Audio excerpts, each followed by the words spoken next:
There's a data in this country that holds names, addresses, social security numbers, employers, and salaries of every single employed person in the US. It was built for one purpose: to find parents who owe child support, and the Department of Homeland Security wants access to it right now. On top of that, the Department of Justice just walked into a federal courtroom and admitted that for over a year, ICE gave their own lawyers false information. False information that was used to defend arresting immigrants at courthouse doors as they walked out of their own hearings. The people who showed up, who followed the process, who did everything they were supposed to do. A 5-year-old boy who cannot speak, who has been evaluated for autism, who went more than a week without a bowel movement because of stress of detention, who lost weight, who started hitting himself, a behavior he had never shown before. He was detained for 3 weeks in a facility in South Texas. Miss Rachel got on a Zoom call with him and sang "Wheels on the Bus." He's now home, but 2,000 more children are still there. The European Parliament voted to build its own version of the same detention system offshore in Africa for people who consent to countries they have never been to. This whole world is moving in the same direction, and the people who cannot afford lawyers are the ones in the way. Stay with me as we uncover all of these stories. Be sure to like, subscribe, comment, and share. Before we get into policies and legal filings and database requests, I need to talk about Gael, a 5-year-old. He is nonverbal, meaning he cannot communicate through speech. He was in the middle of being evaluated for autism when his parents were arrested on March 3rd in El Paso, Texas, doing a routine immigration check-in. The family, asylum seekers from Colombia with no criminal history in the U.S., were transferred to a Dilley Immigration Processing Center in South Texas. Now, inside this detention center, Gael struggled to eat. He gagged on food. He went more than a week without a bowel movement, leaving his stomach visibly swollen. He started hitting himself, and this is a behavior he had never shown before. Now, the lights in the facility centers are on around the clock. Guards patrol constantly. His parents describe watching their son deteriorate in real time and being unable to do anything about it. A Columbia law professor named Elora Mukherjee filed an emergency request for his release on medical grounds, and a journalist arranged something that went viral immediately. Miss Rachel, the children's educator known to millions of families for her pink headband and her gentle teaching style, got on Zoom call with Gael. She sang "Wheels on the Bus." She held up a toy.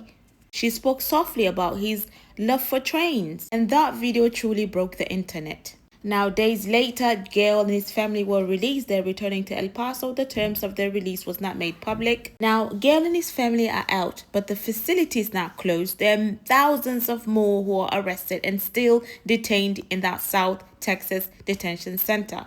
Miss Rachel said treating a child like this is a crime. She has now become one of the most prominent public voices calling for Dilley to be shut down entirely. Now let's talk about the legal jargons. Imagine you are required to show up for immigration court. You have an attorney, you have a pending case, you do everything right the legal system asks you to do. You walk out of the courtroom after your hearing and ICE arrests you in the hallway. That has been happening across the United States since 2025, in courtroom hallways, on courthouse steps, moments after people argue their case in front of a judge. The justification, a May 2025 memo, a document that said ICE agents have the authority to conduct civil immigration enforcement actions in or near courthouse. This week, the Department of Justice letter to the U.S. District Judge Kevin Castle in New York admitted something extraordinary. The memo they had been citing in court for over a year to defend these arrests do not apply to immigration courts. It never did. ICE gave their own government lawyers false information. Those lawyers then used this false information in every brief they filed, in every oral argument they made, in every representation to the court.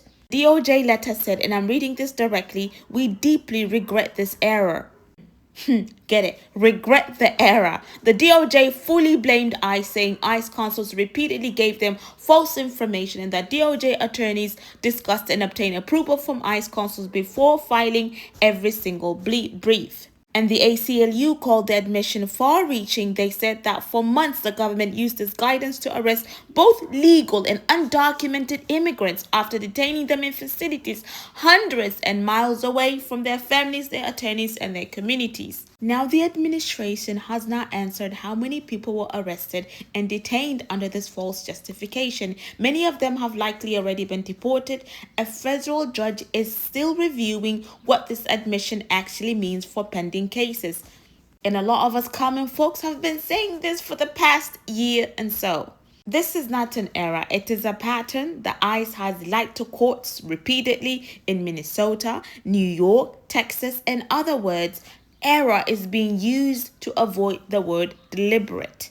And now a story that seems to be underreported of everything we have been covering today, because the most you hear is immigration enforcement and assume it only affects immigrants. Now, this one affects every working person in the US. There's a federal database called Federal Parent Locator Service. It sits inside the Department of Health and Human Services. And this was built decades ago for one specific purpose: to find parents who owe child support and collect those payments for their children. It contains your name, address, employer, salary, wages of every person in the country, as well as sensitive information on children and domestic violence victims. Now, every employed person, not just immigrants, every person with a job in the US. Now, federal law explicitly states who can access this database and for what purpose.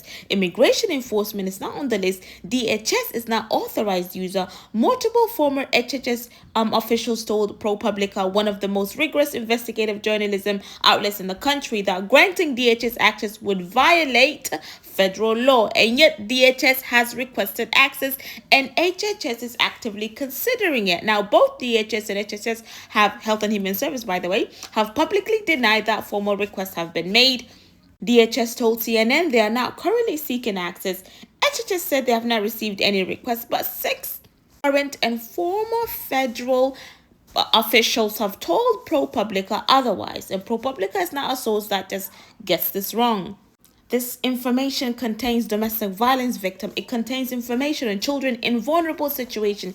It contains private financial details of people who have nothing to do with immigration at all. And once database like this is open to an agency for one purpose, there's no guarantee it stays limited to that one specific purpose. And this administration has already tried this before. Last year, the IRS began sharing taxpayer data with immigration authorities.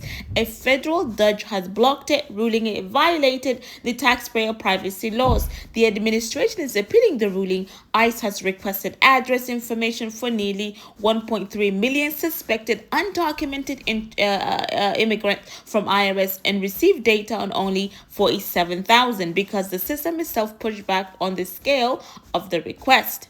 Now, here's what it means on all the things I said. If you receive child support, your information is in this database. If you pay child support, your information is in this database. If you ever been employed in the United States, your employment history is in this database. And if DHS gets access to it, your information becomes part of the immigration enforcement apparatus, whether you have any immigration issue or not. Let me take you to Brussels for a moment, because what's happened in the European Parliament this week is a story who connects directly to everything we have been covering on this channel. On Thursday, the 26th of March, the European Parliament voted 389 to 206 to approve what they're calling return regulation. In plain language, a law that allows EU member states to build deportation systems outside of Europe in a third country, Africa and elsewhere, and send rejected asylum seekers there, even if those people have no connection to that country that they're being sent to. This also includes families with children. They are calling these facilities return hubs. A group of 70 human rights organizations warned before the vote that this reform would allow for what they directly called ICE-style immigration enforcement across Europe. Far-right parties across the continent have openly been praising Trump's enforcement tactics and calling on the EU to adapt something similar.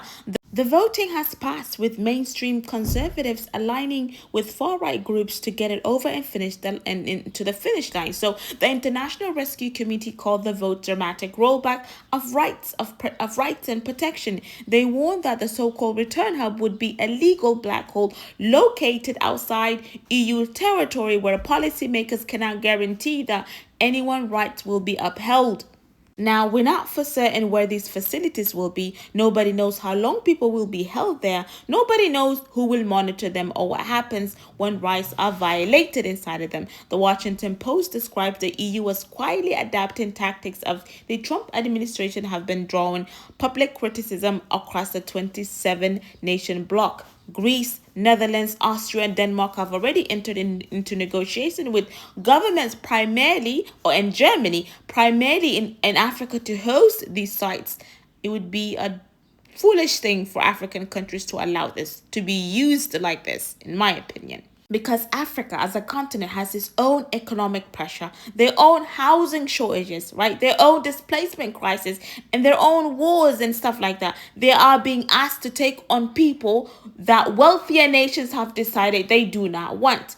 The Green MEP voted against this, said it best, right? He said this gives green lights to cooperation with Taliban to force return to Afghan national. This is not a hyperbole. The approved text explicitly allows negotiation with non-recognized third country entitled entities for deportation purposes. Now, when a policy crosses an ocean and takes root on a different continent with different laws and different values, what does that tell you about the direction the entire world is moving on immigration right now? What I want you to sit with is every single person in these stories was somewhere there was supposed to be: a courthouse, a check-in appointment, a job, a refugee center in with a pending case. Followed the rules.